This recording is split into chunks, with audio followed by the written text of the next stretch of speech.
I'm sitting here with Shawnee recording artist, Eric Darius, and I'm sure everybody knows by now that you play the saxophone. Absolutely. Okay.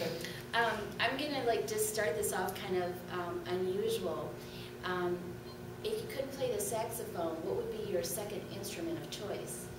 Well, my second instrument of choice, well, I actually play multiple instruments. I play all the saxophones, and I also play the piano, the flute, and the drums. So what would be your primary if the saxophone just fell off the face of the earth? Oh, that's very hard to imagine. I hope that never happens. Yeah, but I'm if sure it it will. did, I'd actually like to play the bass. Really? Yeah, I like the bass. I've always just, wow. I don't know, whenever I write my music, the first thing I think of is the bass line. It's that groove, it's that feel. So you don't have any, do you play the bass Not at all? Not at all. Not a lick. Okay, so since our last interview, and that was in 2009, and maybe many don't know that I did one of my beginning interviews was with Eric, but it was handwritten. So we had the opportunity to do a video interview, so now here we are back again with Eric, and we're going to do this video style.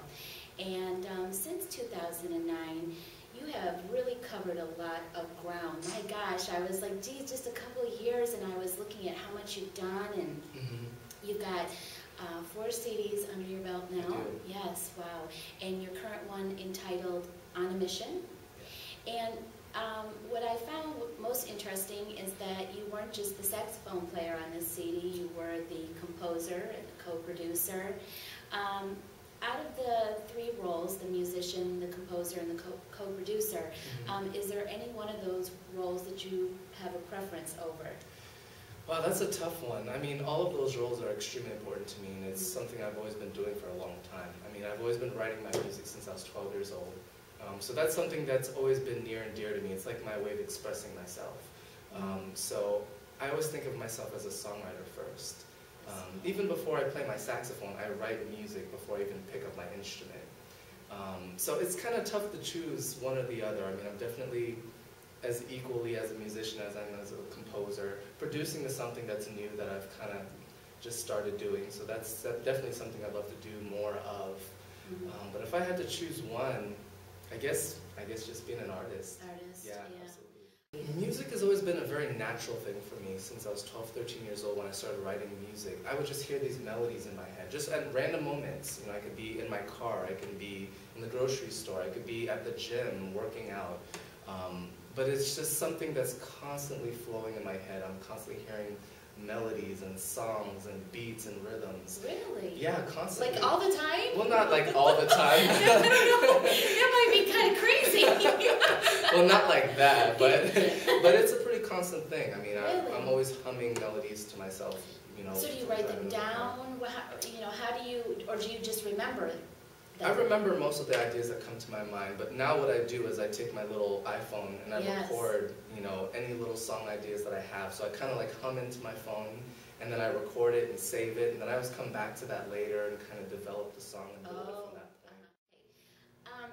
In my research with you, I read something that was very interesting to me, and so I'd like you to explain it for the people that view this interview.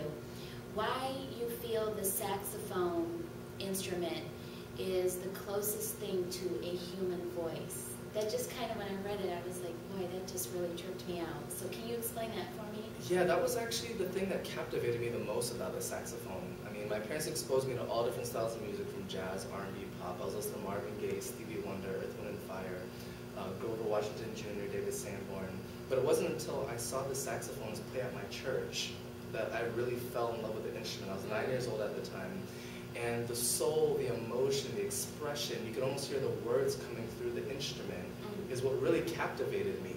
I'm like, wow, an instrument can really just touch me like that, just like somebody's voice. And it was just so lyrical, so melodic and expressive. And that's what I fell in love with about the saxophone. So I told my parents after church that day that I wanted to play the saxophone. And my parents bought me a saxophone for my 10th birthday, and I've never looked back ever since. In looking at your calendar, you are just nonstop. I was on your website, and I'm looking, and the dates are just like one right after another. And so how do you plan and organize and balance all of that? it's got to be just sometimes overwhelming for you. So how do you manage that?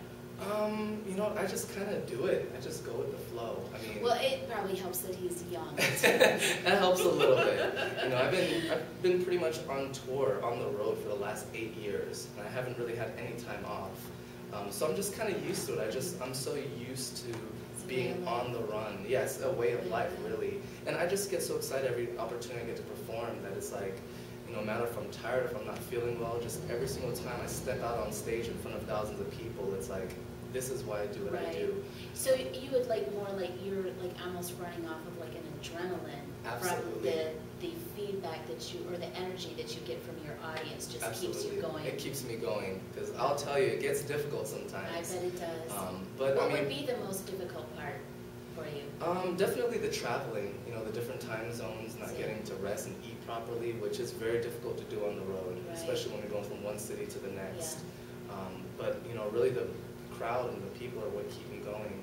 And staying busy is a great thing. You know, I have an opportunity to spread my music all over the world and meet new people, and it's just a great thing. So let's touch a little bit on your school mission and what that entails for you, and what are your goals with this project? What is it all about? I just launched a new campaign called On a Mission in the Schools. We launched it about 3-4 months ago. And this campaign is really all about just spreading the importance of music education in the schools. And just trying to share my story with the youth, the younger generation, to inspire them to follow their dreams, to listen to jazz. You know, most younger people don't really associate with jazz. You know, they think it's more for an older demographic. But the music that I play, the music that I make, you know, incorporates hip-hop, R&B, and pop, and all these elements that I think younger people can relate to. And really the purpose of this mission is just to open the eyes and the ears of the younger generation, and just tell them that, you know what, if they work hard and just follow their dreams, they can do anything that they want to do.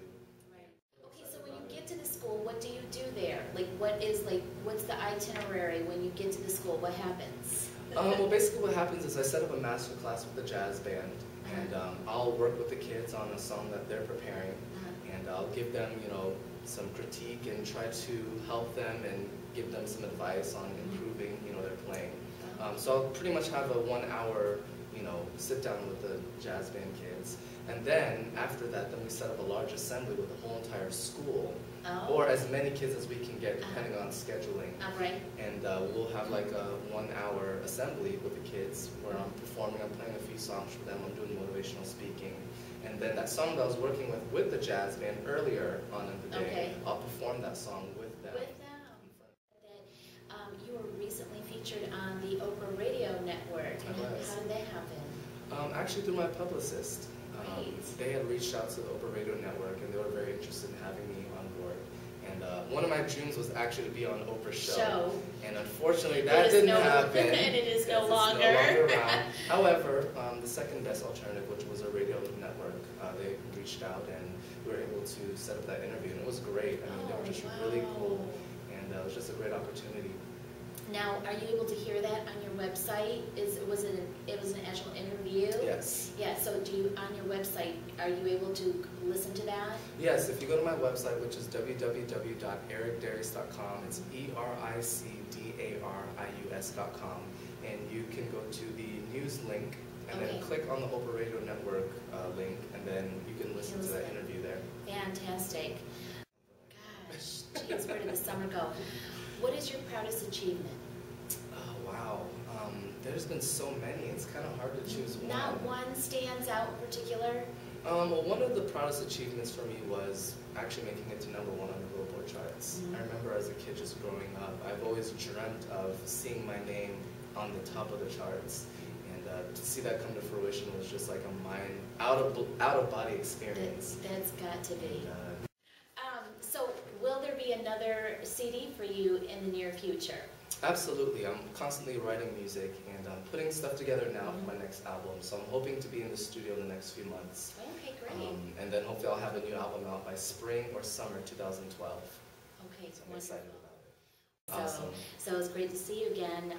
You always come to Detroit, so that's a good thing. Definitely. You know? So I love maybe it in a couple of years, we'll get you again and see the more progress that you made in a couple more years. So Absolutely. good luck to you until next time. Thanks for having me. It's always a pleasure. You're most welcome. And you guys can always follow me on my website, which is yes. www.ericdarius.com. It's ERICDARIUS.com. I'm also on Facebook. You can go to facebook.com/Eric Darius Band, B-A-N-D.